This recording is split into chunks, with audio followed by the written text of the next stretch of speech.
6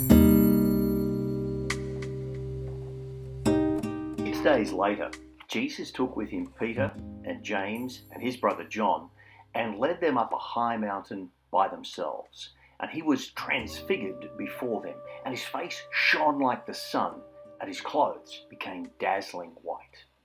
Suddenly there appeared to them Moses and Elijah talking with Jesus.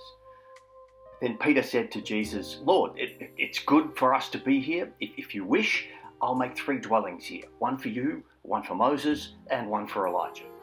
And while he was still speaking, suddenly a bright cloud overshadowed them. And from the cloud a voice said, "This is my Son, the beloved, with whom I am well pleased. Listen to him." When the disciples heard this, they fell to the ground, overcome by fear. But Jesus came and touched them, saying, "Get up and do not be afraid." And when they looked up, they saw no one except Jesus himself alone. As they were coming down from the mountain, Jesus ordered them, "Tell no one about the vision until after the Son of Man has been raised from the dead." Folks, welcome to Monday Matthew. And if you were following the lectionary in your local church, you may have had a couple of choices yesterday. And one was to go into John's Gospel for a little while, John 3, 1 to 17, with that very famous verse right in the middle of that. Or you might have gone back to the Transfiguration again. And I have with us this morning Reverend Neil Storey from Buderim, and they went to the Transfiguration yesterday and looked at it as journey and talked about the Old Testament passage that is also sitting with that. Neil, great to have you with us this Monday. Thanks. Great to be with you, Phil. Yeah, the Transfiguration story in this iteration of the lectionary, of course, is paired with the story of Abram, who is invited to go on a journey. And he actually doesn't know where he's going. And if we think about the disciples, they're invited to go to the mountaintop, but they have absolutely no idea what's going to happen now. And that's a really interesting idea for me. I love that idea of going on a journey, and what are we called to do as going on the journey? And especially when we looked at it in terms of going to the mountaintop and what happens up there. As I'm sure you're aware, Phil, they have this amazing experience. And I don't know about you, but after that experience, Peter turns around to Christ and he says, "Hey, we've got to do something to remember what happened here." And Peter digs back down into his bag of tricks and goes, "Hey, let's build something," because that's what he knows. And what really fascinated me about this whole story was that Jesus turned around and he says no. And it's not a quiet no to Peter. It's not a, "Hey, do you really think that's a good thing to do?"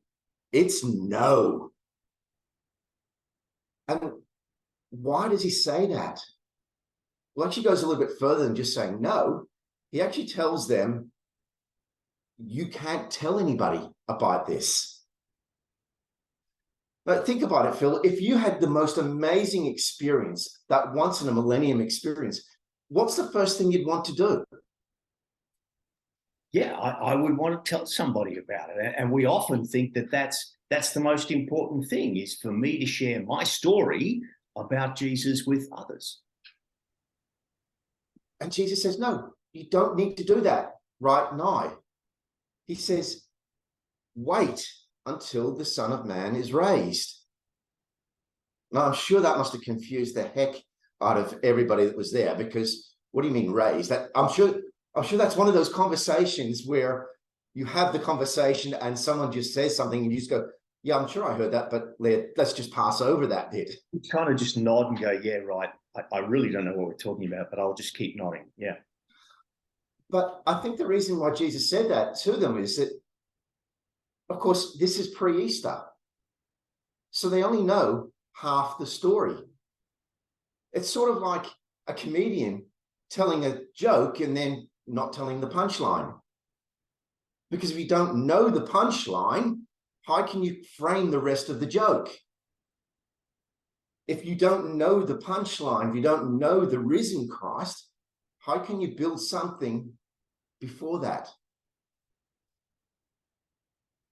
What really interested me then is, as it goes on, though, the mist clears and they're left with just Jesus. They no longer see anybody else. It's just Jesus, and everything else is a memory. And I wonder, is there something in that from our desert mothers and fathers in their spirituality? Because they followed the KISS principle. Keep it short and simple. I'm being politically correct. Come on, Phil. But keep it short and simple. What they concentrated on was an authentic relationship with God. And I think that there's something to be learned about that. A gentleman by the name of Stephen Covey, you might have heard of him, wrote a wonderful book called The 7 Habits of Highly Effective People. And his story there is keep the main thing the main thing. And I wonder, when we think about how we look at what we do through this story of Matthew, when we look at how do we take that into the world, is it about buildings? Is it about programs? Is it about events? I think this story of Matthew and the story of Stephen Covey, when you put those two things together, it comes down to a very simple thing: simply letting people know about Jesus. Nothing more complicated. And the one who will go with them. I mean, Abram changes his name. He builds milestones along the way. He notes that we've been here, and there are all kinds of great things in that story. And even in the John passage, in John 3:1-17, Jesus says, you see the wind blowing and you have no idea where it's going. So yeah, we're invited to go on this journey with Jesus, and we have no idea what's waiting at the top of the hill. But after that, it will still be Jesus who will continue with us. The other things will be memories of an exciting and an amazing journey, and that's great. But it will be Jesus who continues with us into whatever's coming next.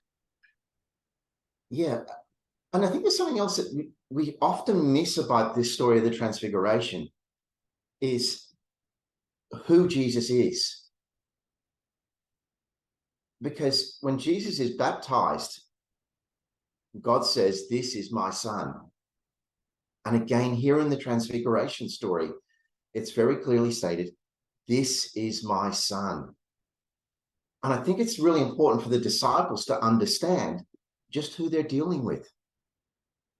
Because the same thing, if you see someone who is an amazing footballer, when they actually get named who they are, or an amazing basketball player, when you actually know who they are, suddenly their status is elevated in your mind. And I wonder, is God is actually saying, here is all the credence that I have as God, I'm passing over to my son. Yeah. And this will be the one who walks with you. Yeah. Not just your chippy mate who might have helped fix your boat. This is who this is, and that who will continue with you on the journey. Neil, thank you so much. That is great stuff for us to consider this week. I preached at a Baptist church yesterday morning, and they always finish their service by saying, enjoy your walk with Jesus this week. So folks, we'll borrow that as the journey continues. Enjoy walking with Jesus and who he is on this marvelous journey. Thanks, Neil. Every blessing to you. Blessings.